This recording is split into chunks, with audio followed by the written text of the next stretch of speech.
What's up, guys? Ben here, bringing you another video today. This is an interesting one. I got a wind of something potentially going down with the Florida Mutineers and the brand. I'm recording this video pretty early, and it's possible by the time this video comes out, there's already been like reporting and maybe an official announcement about it. But let's talk about the rumor, what it means for the organization and for some potential players that might be coming in next season. All right, so we're going to do a little bit of some detective work here to kind of explain sort of what's going on here. So this is a U.S. Patent and Trademark Office search system for trademarks. You probably have seen this before, back during like CDL season 0, when some of the brands, some of the names of teams got leaked because trademarks were filed. And so this one kind of came across my desk, Miami Heretics. And I think for a number of reasons, again, people kind of search for a lot of keywords when they're looking for future copyrights. They may also search for entity names, but more importantly, I think,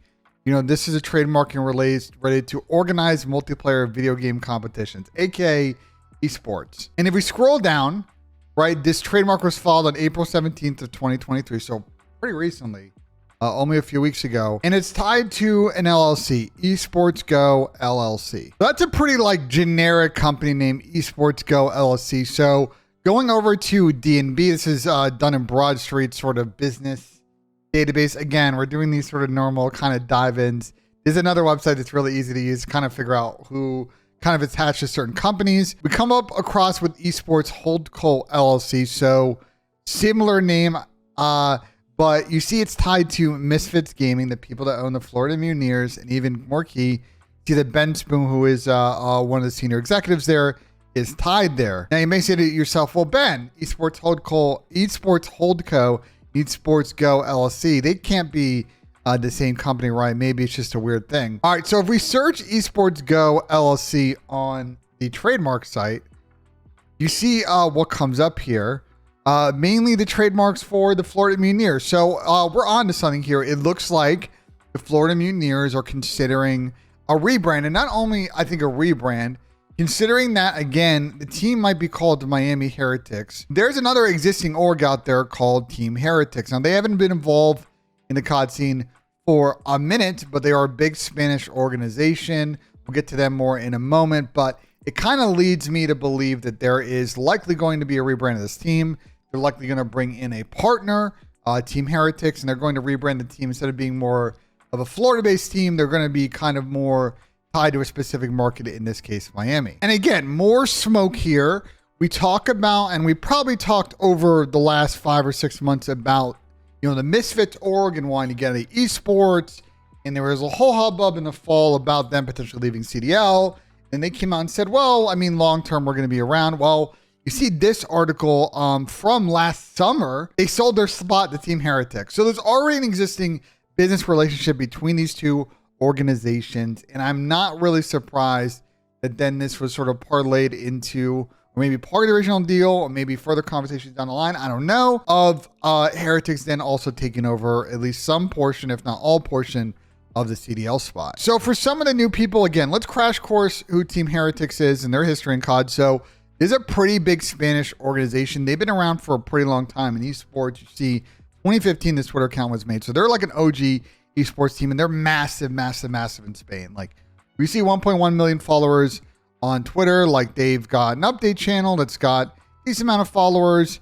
They've got their more lifestyle channel. Again, not as many, but either way, like, this is a fairly large organization as far as English organizations go in the esports world. And if we go over to COD Wiki, they have a pretty thorough history in COD. They've been around for a decent amount of a long time, and they've supported a number of teams, both kind of competing in international lands, as well as the LVP Call of Duty competitions that sort of ran during the CWL era, sort of a side competition. So taking a look at the LAN history for Heretics, Black and Black Ops 2, they were obviously fielding a team, but were a fringe kind of open bracket team. They actually broke through pretty in a big way in Black Ops 4. Didn't have the best time at Vegas, but actually were able to sneak in the Pro League qualifier in Columbus in January of 2019. Actually qualified for the league and parlayed that into some really good showings, top 8 placings throughout the year. And they got a top 6 at London. So a pretty solid kind of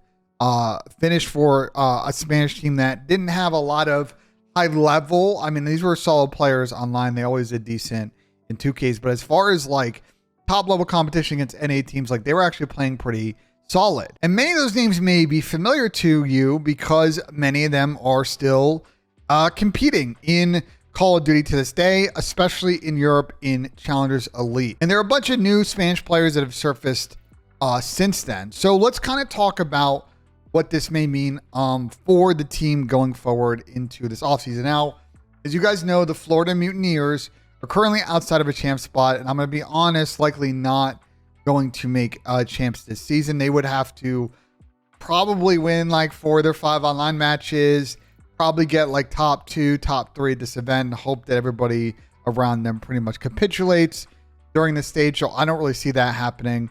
They're going to have some big decisions to make during the offseason. Now, taking a look at Jacob Hale's free agent sheet, we see that the contract situations of most of the players in our team are 1+1. So Florida's going to have the option whether to pick up the contract on many of these players. Brack apparently signed a 2+1, but unless he's got like a custom buyout clause that he's negotiated, I mean, they may just eat the couple of months of salary and buy him out as well. So they can pretty much clean slate their team, and you kind of see the rest of the sort of free agent class we talked about in our last video. It's pretty much wide open. Now, I basically see the options here for Miami Heretics, again, if that's what the org's going to run with, is essentially 2 options. Option A is to field an all Spanish team, and you can do this with a combination, again, of like maybe Vickle and some of these Spanish players, right? We've talked about a lot on my stream about players like Sucre, and Super. I'm obviously good friends with Juan when he was over here in the States. He's a good guy. I really like Lucky, who was involved a little bit in the early days of Toronto Ultra. Metal's been around. Again, same thing on the Ultra side. There's a lot of really good Spanish talent, and they could go for a full Spanish team. Now, obviously, they're going to have to get visas. They're going to have to get the players comfortable. And I think they're going to be kind of an awkward potential fit sort of into the overall fraternity of the world of COD. So it might be, if you do that, you're probably kind of subscribing to a little bit more of a longer term project. And some of those players might not be able to make the journey over here in a meaningful way and play good in North America and kind of burn out. You just got to, if you go down that path, you just got to understand that year one of your team may not go well. What I think they should do, again, looking at the good talent of Spanish players and looking at some of the players who might potentially hit the market, I would say for Florida that going down a slight mixed team route of maybe you get 2 or 3 Spanish players and you bring in a North American veteran, you do comms in English, that actually probably sets you on a better path long term, right? You accomplish a couple of things. One is you get someone in your org, and there are a number of players in here who I think potentially be like really good quality veterans to help out a Spanish team acclimate, like a Clayster or Inaccuracy, for example. One is get those players comfortable with playing in North America. 2, get them comfortable with sort of the grind of the pro routine, watching VOD. Again, I don't know how some of these challengers teams in Europe run, but like the level of organization and preparation is going to be sort of higher on the CDL level. It's a higher, you know, the COD that's being played is of a higher level mentally.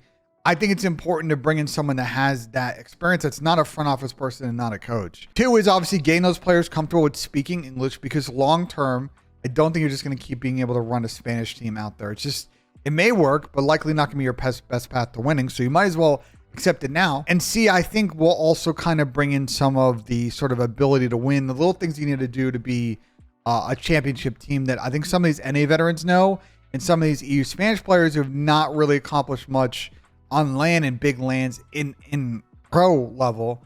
I think that could be really key. So I'm very curious what they do. I mean, that's the route that I would go with, right? I would say, well, can we bring in a veteran AR, bring in their leadership, their like experiences, and their tips can be really useful for the first 3 or 4 months of the season. I think from a front office perspective, again, if we're going with like mostly a Spanish team, this team's going to have some ups and downs. They may have a good start to the season, but they might hit kind of a lull in the middle of the season, and that's okay. But we want to be in a good spot at the end of the year, and then year 2 really kind of kick it from there. So curious to see what happens. I think the other caveat as well is what kind of investment a Heretics might bring to this team, right? Are they going to just kind of cheap things out? Are they going to actually spend? I think that's a really key thing. And again, as news of this comes out, because it seems like this is going to happen, right? We have the trademark. It's tied to the Misfits team.